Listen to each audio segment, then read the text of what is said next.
Oh, this again. My mic doesn't work today for whatever reason. So can you hear me? A little bit. It was really faint. I turned up my volume. I can hear you better now.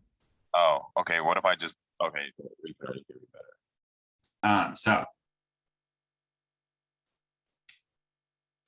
All right. So thanks everybody for taking time to join us today or to watch this online later. Some of you probably know a good amount of information about the Emergency Broadband Benefit Program. I know that Detroit has been emphasizing this program, and I apologize if anything I share with you is repetitive, but I think it's just important to provide the full overview, sort of top to bottom, to help inform the discussion and as we look towards a walkthrough of the online application portal. So what I plan to cover is what the benefit is, who's eligible, how households can apply, and I'll provide an overview of a toolkit that the FCC has developed to aid partners, navigators, and others that are directly working with community members to get the word out about the program and also to enroll in the program. I'll share some websites at the end that have more detailed information and where you can follow up with questions or if you have other concerns.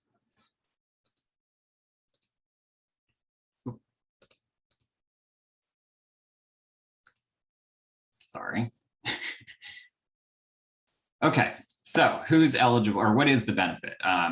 As we've learned over the past few months, broadband is truly need to have, and this benefit allows students to connect to classrooms, individuals to work remotely, and it connects all of us to family, friends, telehealth services, and other critical resources.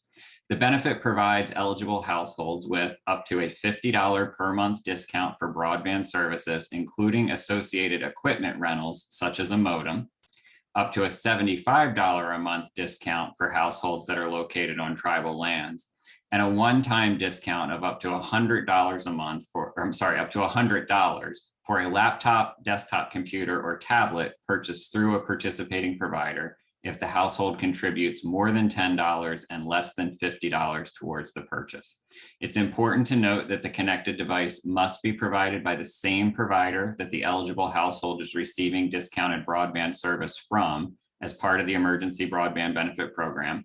It's not a coupon or a rebate, and it can't be used at third-party retail stores to buy a device. The Emergency Broadband Benefit is limited to one monthly service discount and one device discount per eligible household. It's not a direct-to-consumer benefit. It's a discount off the monthly service bill and/or device, and the provider seeks reimbursement directly from the program. The Emergency Broadband Benefit is a temporary program that was developed in response to the COVID-19 pandemic, and the program will end once the program funds are exhausted or 6 months after the Department of Health and Human Services declares an end to the pandemic, whichever comes first. And as many of you likely know, there are $3.2 billion that have been allocated for the program. So when we say the funds are exhausted, we're talking about that $3.2 billion. The program is administered by the Universal Service Administrative Company, or USAC. They also administer the Lifeline program, and they host the online application portal at getemergencybroadband.org. And Jamie's going to talk a lot more about that in a little bit. So who's eligible? There are 5 ways that a household can qualify.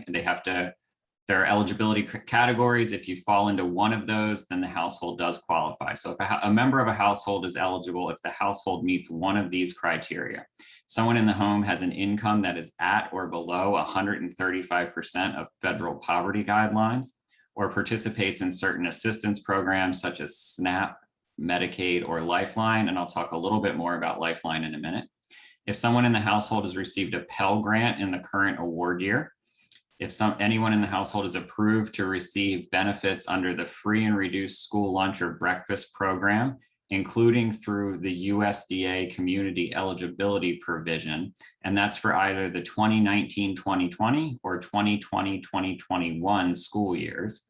If anyone in the home has experienced a substantial loss of income due to a job loss or furlough since the beginning of March 2020, and the household has a total income in 2020 that is at or below $99,000 for single filers or $198,000 for joint filers. And the last way that a household can qualify is if anyone in the household meets the eligibility criteria for a participating provider's existing low income or COVID-19 program. I know Comcast is a provider that's in Detroit. So if somebody had previously qualified before the pandemic for Comcast Internet Essentials, or currently qualifies for Comcast Internet Essentials, that would make them automatically eligible and they would automatically qualify for the emergency broadband benefit. And keep in mind that a member of the household must meet only one of these eligibility criteria. They don't need to check all 5 of those boxes that I just spoke about to be eligible as a household. So I talked about Lifeline, and I said I was going to share a little bit more. So some of you may be familiar with the Lifeline program. It's a federal program that lowers the monthly cost of phone and internet services. Eligible customers get up to $9.25, or it's up to $34.25 for households on tribal lands towards their bill. And you can learn more at fcc.gov/lifeline-consumers. Current Lifeline participants are automatically eligible, and in most cases, they do not need to apply separately for the emergency broadband benefit, but they do need to select a provider and eligible EBB plan in order to receive the benefit. Current Lifeline recipients cannot be auto-enrolled in the emergency broadband benefit program by their current Lifeline service provider. They need to provide affirmative consent before they can be enrolled. And you can receive both the Lifeline and emergency broadband benefit at the same time. They can be applied to the same qualifying service or separately to a Lifeline service and an emergency broadband benefit service with the same or different providers. So for example, an eligible household could have a Lifeline supported mobile phone service and a separate home broadband service that's supported through the emergency broadband benefit program. So you've probably started to notice that I'm using the word household a lot when I talk about the program. So let's talk about what we define as a household. A household is a group of people who live together and share money, even if they are not related to each other. So if you live together and share money, you are one household. If you either do not live together or do not share money, you are 2 or more households. So if you think about roommates who are sharing bills but not income, they may qualify as separate households for the definition and eligibility provisions of the emergency broadband benefit program. A household can qualify because of an eligible dependent child that meets the eligibility criteria. So thinking about the school lunch program or breakfast program as a way to qualify. And you may have to answer questions about your household when you apply for the emergency broadband benefit. And there is a household worksheet available that can assist in determining if you're one household, if you're multiple households, and your eligibility. Next, I want to talk a little bit about multi-unit dwellings and other little bit more unique situations. So if a household has a bill or other liability for their broadband service that someone else, such as a property owner or a school, is helping to pay, the household could switch temporarily to using the emergency broadband benefit to support or pay for their broadband service instead of relying on that third-party support. And eligible households within multi-unit dwellings, such as apartment buildings, nursing homes, and group homes, can also take advantage of the benefit. There are ways for households where a landlord or property manager is actually the internet account holder, and the cost of internet service is passed on to the household to receive the benefit if they otherwise qualify and the provider is a participating provider. And really the best way to sort of get that process started is to have a conversation with the landlord or the account holder, whoever is actually paying that bill. And then if you're paying a pass-through amount to that individual for offsetting the cost of that service, talk to them directly. They can reach out to the participating provider to discuss how to get it set up so that eligible households within their property can receive the benefit off that monthly bill.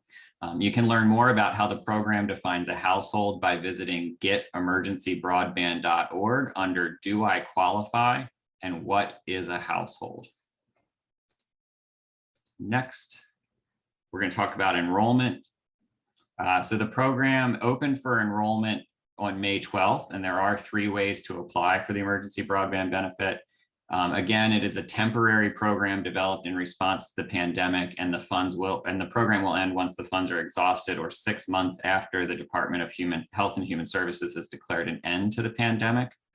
There are nearly there are over 4 million households enrolled in the emergency broadband program already. And we wanted to make sure that there were some important consumer protections included in the EBB when we designed the program. The main goal here was really to avoid bill shock when the program ends. So participating providers must give notice about the last date or billing cycle that the full benefit will apply to their bill and the date or billing cycle that a partial benefit will apply to a household's bill, in addition to information about the cost of broadband services after the program ends. Households will need to opt in or request to continue broadband services with their provider. If they don't opt in or request to continue receiving broadband service, or select a new plan with that provider, their broadband service will end once the program ends. And this is true even if they had service with the same provider before enrolling in the Emergency Broadband Benefit program. They still need to opt in to continue broadband service. And what we really wanted to avoid was a situation where the program ends, a household's no longer getting that $30, $40, $50 a month discount on their bill, and they don't realize that for 1, 2, 3 months, and then they're in arrears and they may not be able to deal with that debt and pay it off and stay connected. So that's why it's an affirmative requirement to opt in to continue service on the part of households participating in the Emergency Broadband Benefit program. It's also important to note that eligible households can't be excluded based on prior debt with a participating provider, and consumers can change their benefit to a different participating service provider at any time. They're not locked into the company that they first enroll with. However, the device discount can only be used once per eligible household, even if the household does change service providers. So a couple notes on participating providers.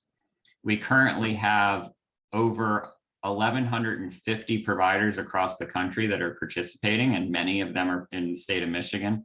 The program is open to all broadband providers that meet program requirements, not just those that were offering Lifeline services prior to the creation of the Emergency Broadband Benefit program. Both fixed and mobile broadband providers have elected to participate in the program, and consumers should check directly with their current provider or a provider that they're interested in getting service from to learn about the plans they have available as part of the program and what their application process might look like. You can find a list of participating providers broken down by state and territory if you visit fcc.gov/broadband benefit. So how can households apply? There are 3 ways to apply. The first is to contact a participating provider directly to learn about their application process. The second is to go to getemergencybroadband.org to apply online and find participating providers near you. And the third is to send a mail-in application along with copies of the documents you're using to prove your eligibility to Emergency Broadband Support Center, P.O. Box 7081, London, Kentucky 40742. And many providers will be asking consumers to complete the online or mail-in application that is available at getemergencybroadband.org, but some have received approval from the FCC to use their own alternative verification process to enroll eligible households. And a note, I know a lot of people that are here today and who are going to be watching this later are navigators. You're helping others in the community to enroll in the program. It's important to remember that when you're providing assistance with the online or paper applications, it must be provided in person, and that the individual applying for the benefit must sign the application and make other attestations in the online portal as part of the application process. So next, I want to quickly run through a toolkit that we developed to help others spread the word about this program.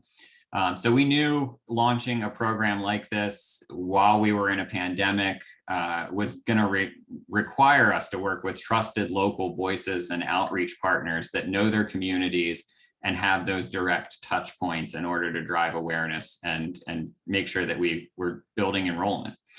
This is a new and temporary program, and there's really a critical need to work together to not only spread awareness about this program, but also the opportunity that being connected can bring to a household.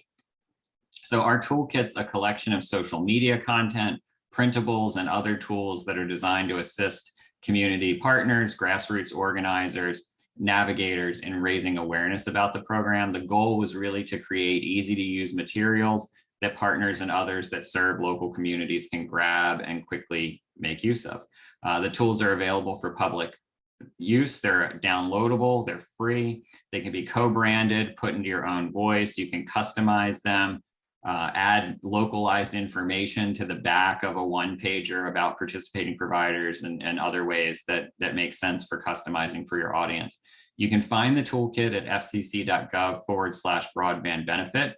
The kit includes logos, sample social media posts, images, a draft newsletter insert, a fact sheet, a flyer, a 9x5 info card, a quarter-page handout, a poster, infographic, audio PSAs, a PowerPoint slide deck that's a little bit longer than the one I'm sharing with you today. You can also do train the trainer meetings using those materials.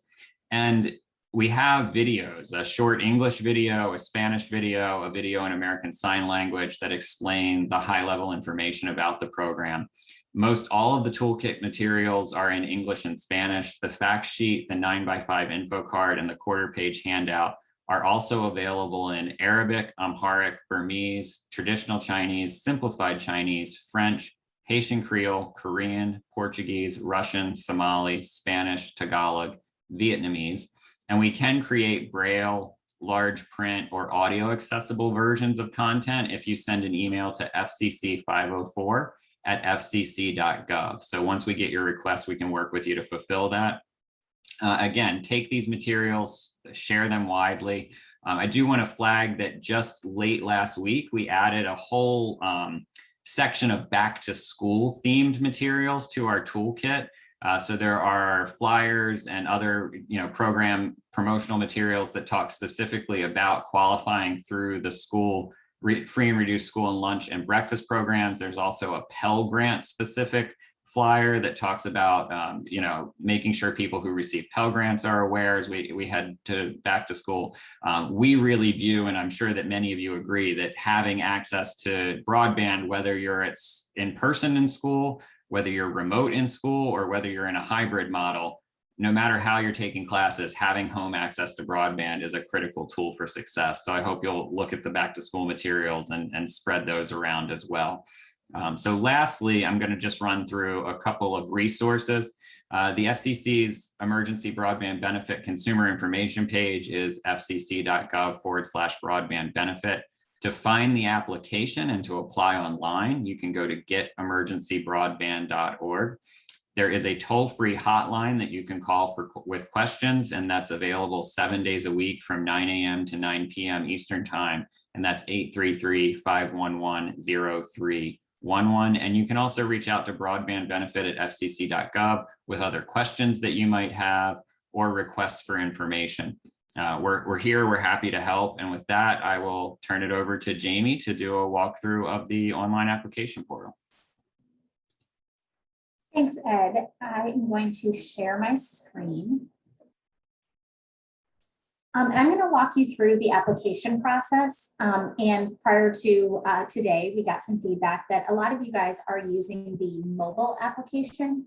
So you'll notice throughout this presentation that we're showing you some of the screens in the mobile version and some in the desktop version.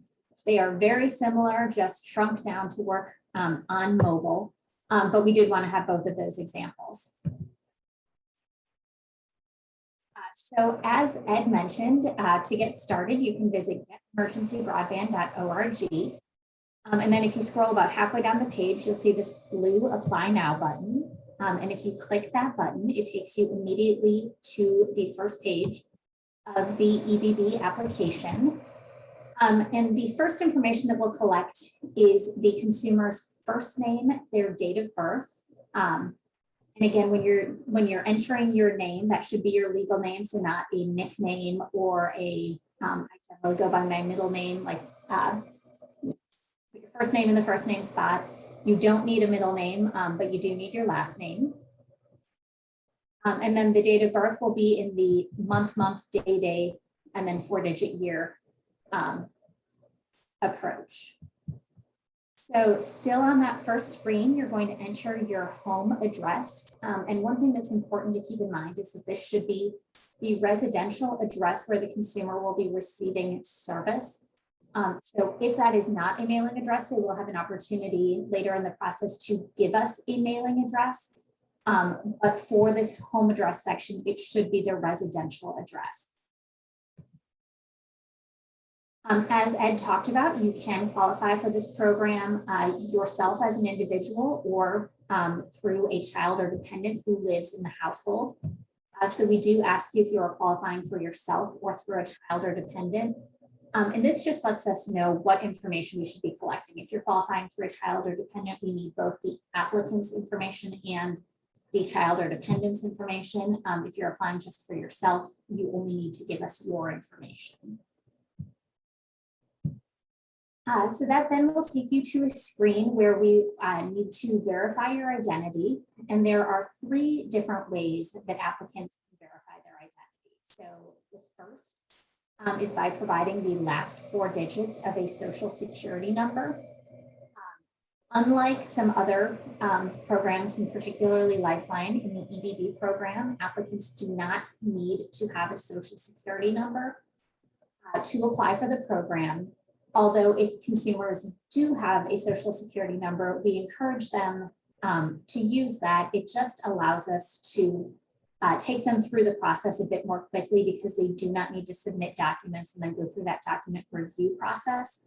But again, any of these options are can be used to verify identity. So if the consumer has a tribal ID number, they can use that. Or if a consumer would like to manually validate their identity, they can give us a driver's license, a military ID, a passport identification, a taxpayer identification number, or other government ID. So again, we'll ask you to click the circle next to how you want to verify your identity, and then provide either your social security number or tribal ID number, or to let us know what identity documentation you'd like to use to verify, and then click choose file and upload either a photo or an image of that documentation. Once you have put in sort of your personal information, we'll ask you to create an account. And the reason that we do this is so that you can get back into your account, check the status, to upload documents if you need to later. So similar to other websites, you'll create a username and then a password. And you'll see on the screen here, it does have those password requirements. And this shows at all times, but there needs to be at least 8 characters, at least 1 capital letter, at least 1 number, and at least 1 special character. So again, you'll put that password in twice. We will ask you for an email address. If you have an email address, we do ask you to submit that. If there is someone else who should get emails about your application, so for example, if you are helping a consumer apply, but they don't have easy access to email and you want to be able to check on the status of their application, you can click that button right under the email and provide an alternate email address. And that in that case, both email addresses will get outreach about the program. So we'll let both email addresses know if we need additional documentation or when that account has been, or when that application has been approved. If the consumer has a phone number that they'd like to share, we will collect that here. And then finally, at the very bottom, you'll see I have a mailing address that is different from my home address. So on the previous screen, we talked about what to do if you had a different mailing address. If you click that box, we will give you the opportunity to input your mailing address. Then you have to confirm that you are not a robot. And that, again, it's just a click button. So there's not any of those sort of image searches or other things that can be frustrating. But we do need that reCAPTCHA confirmation. And then you'll submit. And then that takes you to the consumer's homepage. And again, the reason this is sort of the 3 columns is because this is the mobile version. And on this screen, you are able to see if you have any pending applications, you're able to see what the application type was, what that application ID, when it expires, you'll be able to see what its status is. But if you're filling out your first application, you will then click that apply for emergency broadband to continue the EBB application. We will then ask you to let us know how you'd like to qualify for the program. So you can either select the program or programs in which you participate. At this stage in the application, you can select all of your qualifying programs. Or if you are in a tribal specific program, you can click that and it will bring up a list of eligible tribal specific programs. If you want to qualify through one of our income qualifications, so either the substantial loss of income or that you want to qualify through your income, meaning that your income is at or below 135% of the federal poverty limit, you can click one of those. Or if you are not in any of these programs, but your child or dependent is in one of the programs, you'll click that very bottom box, and then we'll ask you some questions about your child or dependent. Once you fill that out, you will go ahead and click next. We'll ask you to review your information. And the reason that this screen exists is that it's easy to sometimes create a typo, put in incorrect information. And if you have done that, it will mean that we are not able to qualify you against our electronic databases. So we do ask people to pay a bit of attention to the screen, just make sure that there haven't been any typos or incorrect information. Once it's been reviewed, you can go ahead and check this box that says you consent to us using the information you provided to see if you are eligible for the program, and go ahead and click submit. In some cases, the consumer will be found in our electronic databases and will sort of skip this next section. But if for whatever reason we are not able to confirm the consumer for the emergency broadband benefit, we will then take them through a few screens to correct any inaccuracies or errors that we might find in their application. So the first error that sometimes we find is that we could not confirm that the consumer qualifies for the emergency broadband benefit. And in that case, we will ask them to choose the one program that they would like to qualify through, and then give us a bit of information or some documentation of that qualification. So in this particular case, we are qualifying this consumer through the free and reduced price lunch or breakfast program. And again, in this case, the consumer participates in a community eligibility provision school. So they will click both of those buttons, and then they will get a list where they will select their state, their school district, and their specific school. But again, if the consumer wanted to qualify through, let's say, Medicaid, they could click that Medicaid button, and then they would have the opportunity to upload a copy of their Medicaid documentation. So depending on the program that you choose, the system is dynamic and will walk you through how to qualify through that program. Some other things that you can correct through our online system. So if we're having a problem identifying your address, or we're finding that you have either a duplicate address or a duplicate consumer, you can upload any identity documents. As I mentioned, you can upload those eligibility documents. So I'm going to walk you through a couple of other common errors that we see that you can correct through the system. The thing that I do want to emphasize is that I am showing you a lot more errors than most consumers run into, but we just wanted you to understand how the system works to correct those errors right within the system.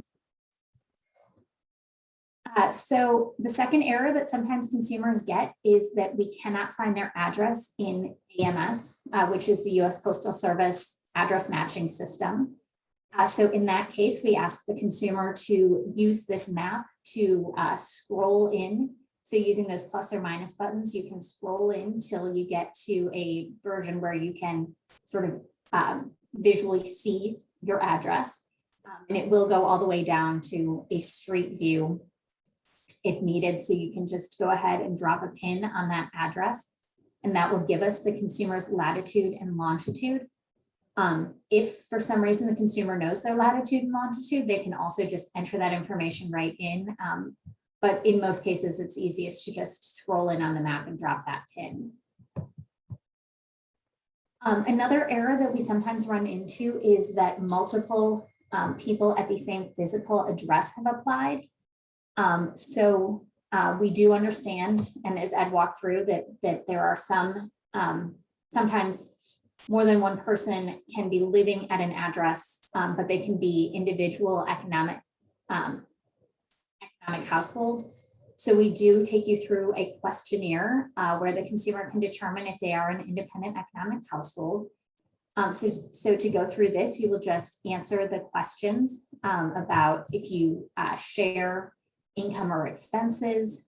We'll ask, what describes the building where you reside, how many people are at that address, and how many people are in your individual economic household. And then based on those answers, the system will determine if you are an independent economic household. And in the case that you are, then it will let you know that you can continue the application for the emergency broadband benefit. We will ask you to initial the certifications that just say that you understand the household rules and that you are following them, but that you are an individual economic household. And then finally, whether you didn't have any errors that needed to be corrected, or if you do have errors that need to be corrected, the next step is to initial a number of certifications. And again, I have these printed out in the online version, which is why they are so long and skinny. But they're the exact same certifications that you would be attesting to if you fill out the desktop version as well. So we ask the consumer to initial each of these. One thing that's important to know as a community partner is that you can fill out the rest of the application for a consumer, but the consumer themselves does have to be the person who initials and signs the certification page. So the consumer will go through and initial each of these certifications. And then we will ask them to type in their signature. And again, this is a digital signature, so it is just as binding as if they had signed a piece of paper with a pen. And the consumer themselves does need to do that signature as well. Once the consumer does that, we will let them know that we are checking their documents or that we are running their account. It may take a little bit of time, so consumers can click away and click back into their account if they would like to, or they can wait and the screen will refresh when we do have a decision. And then once the consumer has fully qualified for the program, they will get this screen that lets them know that they qualify for the emergency broadband benefit, and then it walks them through their next steps. So specifically, consumers do have 90 days once they get that positive result to enroll in the program. We walk them through the next step, which is choosing their internet provider. And if they're looking for a connected device, we do provide a list of service providers also who are offering those connected devices, because not every company will offer a connected device. We do provide the application ID, the full legal name that they use to fill out the application, the address that they used, and the method that they used to verify their identity. And again, those are just things that are helpful when you go to a service provider to enroll in the program. If they can give the consumer that application ID and their full legal name, the service provider should be able to use that plus their birth date to enroll them in the program. So one thing that we had that was kind of common earlier in the program was that consumers would get sort of stuck because they would have mismatched information between what they provided to the service provider and what they put in their application. But we have made some system enhancements over the past couple of months to try to make that process a lot easier, a lot more streamlined. And now there are a couple of different ways that service providers can correct those mismatches. The first is to avoid it altogether by enrolling the consumer using that application ID. plus their name and date of birth. Or if the service provider is not able to enroll consumers that way, they can use that application number to look up the consumer's address as it was entered into the system. So again, consumers will get this on their screen once they have completed the application. This information will also be emailed to them at that address that they provided to us during the sign-up process.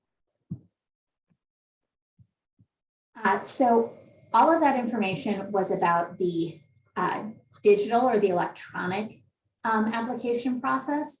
Consumers can also apply using a paper application. That paper application is available at getemergencybroadband.org. In addition, on that website, you can also find the household worksheet version or paper version. So a couple of tips for consumers who want to apply using the paper version. We do ask that they write clearly using black ink in capital letters. And again, all of these tips are to speed up the processing of these paper applications. You know, we absolutely will accept applications that are written in green ink or lowercase letters. It just may take longer to process because we cannot put those through sort of the computer processing. Consumers will give us the same information that they would have in the online application.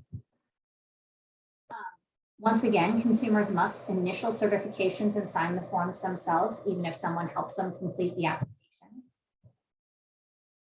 Even with the paper application, if consumers have access to email, we strongly encourage them to include that email address in their application. And again, this is a limited time program. We want to get that information to consumers as quickly as we can. And then again, just to speed up the processing, we do encourage consumers to include copies of their eligibility and identity documents. And again, copies, not originals. We encourage them to fill out that independent economic household worksheet and include that with their application. And again, the reason for all of that is to cut down on the back and forth between how much time it takes from the consumer filling out their application to getting that positive result. We will process applications that are sent to us with only an application without an email address. But again, the mail processing and other times can just increase the time that a consumer is waiting for their positive result. So I am going to stop there and see if there are any questions for Ed or I.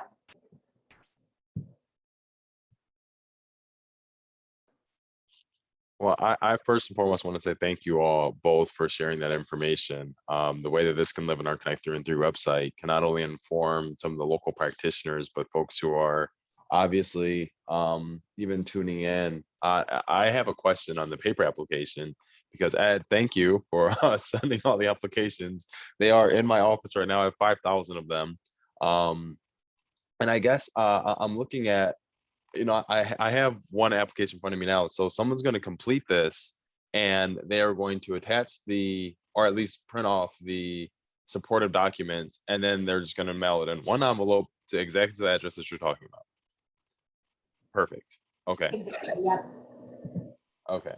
And so I think that's where, all right, we need to figure out a postage strategy, but this is great. Thank you. And Josh, just a flag, when we sent the applications, you should have also gotten household worksheets in the same quantity. So you should have the household worksheet and the application as part of what we sent you. If you don't, we'll get you the household worksheet so you have those as well. Okay, hold on. Explain the household. Okay, so I literally have this where it's like, is one packet inclusive of the household worksheet?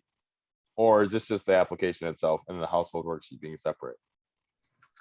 It looks like that is the application. The household worksheet would ask, it's got a bit of an if-then sort of decision tree on it. Okay. I live with other people, or I live with other adults who have applied for the program. We'll follow up offline, Josh, and make sure you got what you need. Definitely.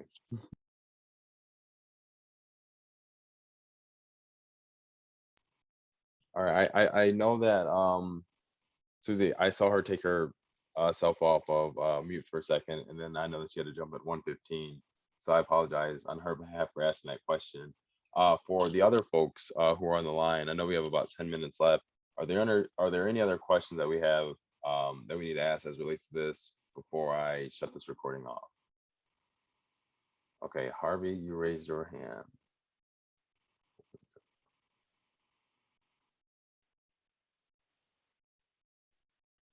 Can you hear me? Yes. Quick question. And so we know this benefit has a shelf life, right? And so when people sign up, are they being informed on how long they will be able to have this benefit? And then the second question to that is that if it's re-upped for more appropriations, will folks who are currently signed in have to go through this entire process all over again? So I can speak to the first part of that question. Right now, we don't know how long the benefit will last because it depends very much on how many people apply, join the program each month, how many, how many devices. But what we will do is we are going to inform, the service providers are required to inform consumers both what the last full month of benefit is. So what the last month where they will get that $50 benefit. And then also about any prorated months. So for example, if the last full month was February of next year, but we still had some money left over, there might be an option for a prorated benefit in the following month. So service providers do need to give that information to consumers, and then consumers have to affirmatively opt in that they want to continue to receive service once it is not fully subsidized. And then on that second question, I don't think Ed may have more to say about this. I don't think we can answer that because at this point, any additional funding hasn't been both appropriated, but then also the rules haven't been written. So we would need to we would need that information before we could talk about how the application process would work. I'll just jump in and say Jamie's correct. It really depends on how the legislation that would create any future potential appropriations would be written, and then the rules that are designed to implement the program from there. Okay, thanks. That's very helpful. So if the program comes to a close, then the consumers will receive a notification. Hey, this will be your last month, that kind of thing. So they're not just cut off and left out.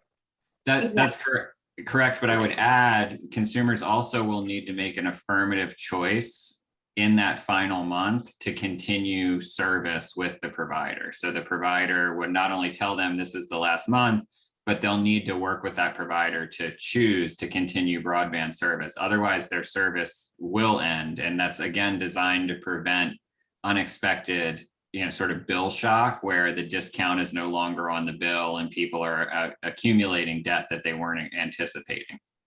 Awesome. Thank you. And I guess I should probably just pause this at this point, but either way, it's fine.